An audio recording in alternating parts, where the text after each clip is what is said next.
The Great Pumpkin Returns, an all-new Peanuts Halloween story by Charles M. Shultz. The Great Pumpkin Returns. Every fall, while all the kids in the neighborhood pick out their Halloween costumes, Linus Van Pelt sits at home and writes a very important letter. Dear Great Pumpkin, I'm looking forward to your arrival on Halloween night. I will be waiting for you, as usual, in my pumpkin patch. Unfortunately, not everyone believes in the Great Pumpkin. Linus's sister Lucy is one of those people. Don't tell me you're writing another letter to that ridiculous fruit, Lucy says. You're the only person in the whole world who believes in that fairy tale. There's no such thing as the Great Pumpkin. Linus thinks Lucy is wrong.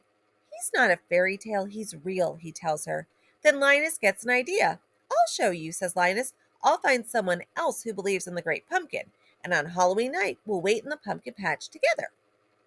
Linus asks Sally if she would like to wait with him for the Great Pumpkin's return. Not again, Sally says. Fool me once, shame on you. Fool me twice, and I sue. Linus asks other friends, but is surprised to learn that none of them believe in the Great Pumpkin. Not Franklin, not Pigpen, not Marcy. Sorry, Linus, I just don't believe in the Great Grape, Marcy says. Not even Linus's best friend, good old Charlie Brown, believes. Come on, Charlie Brown, you believe in the Great Pumpkin, don't you? Linus asks. But Charlie Brown appreciates that this is very important to Linus, but he has to be honest. Well, says Charlie Brown, I believe that you believe in the Great Pumpkin. Does that help at all? Linus feels defeated. No one believes in the Great Pumpkin, Linus complains to his friend Peppermint Patty. What's a Great Pumpkin? Peppermint Patty asks. Linus's eyes light up.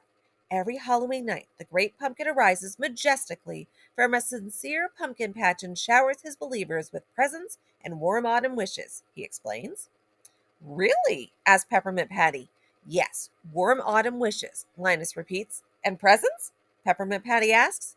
Fabulous presents, Linus tells her, but you must have faith and accept his presents with a pure heart and a deep sense of gratitude. I can do that, shouts Peppermint Patty. Peppermint Patty shakes Linus's hand excitedly. That sounds fantastic. Count me in. If there are presents, then I believe in the Great Pumpkin too, she says. The day before Halloween, Marcy asked Peppermint Patty for advice. What costume should I wear, sir? Astronaut or restaurant critic? You can never go wrong with circus clown, says Peppermint Patty. What will you be wearing? Marcy asks. I'm not trick-or-treating this year, Peppermint Patty announces. I'm waiting for the Great Pumpkin with Linus. Marcy thinks Peppermint Patty is making a bad decision. Don't do that, sir. The Great Zucchini isn't real. Pumpkin, corrects Peppermint Patty. I believe in him. I even wrote him a letter. As for trick-or-treating, I'll just send my Halloween candy bag with you. You can drop it off for me when it's full.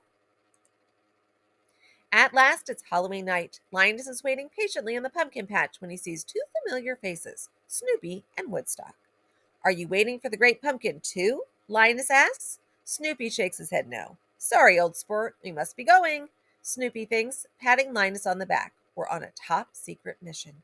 Woodstock chirps in excitement. Snoopy continues his thought. That's right, that house over there is giving out homemade popcorn balls. Peppermint Patty finally arrives at the pumpkin patch. When's the Great Pumpkin guy supposed to show up? She asks. Who knows? That's part of the fun, cheers Linus.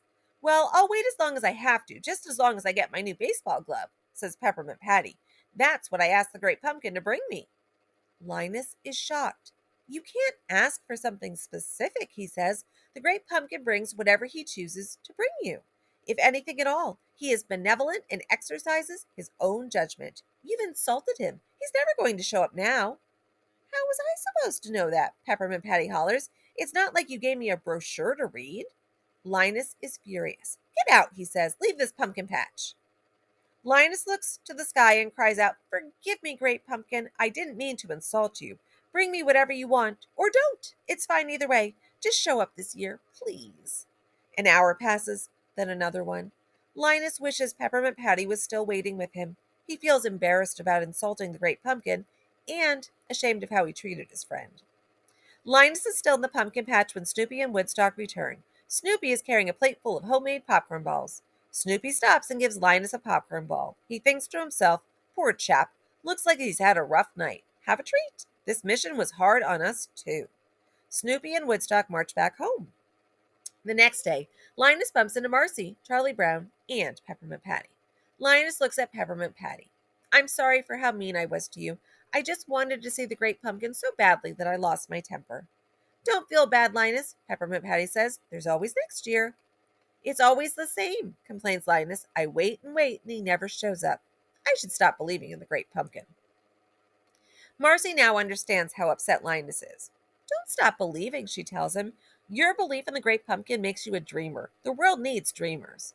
Marcy's kindness makes Linus feel better.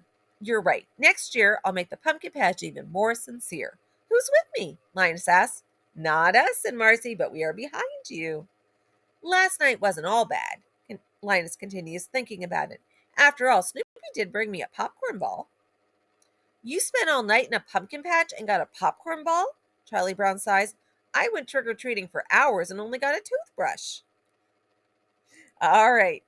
I hope you enjoyed the story about the great pumpkin.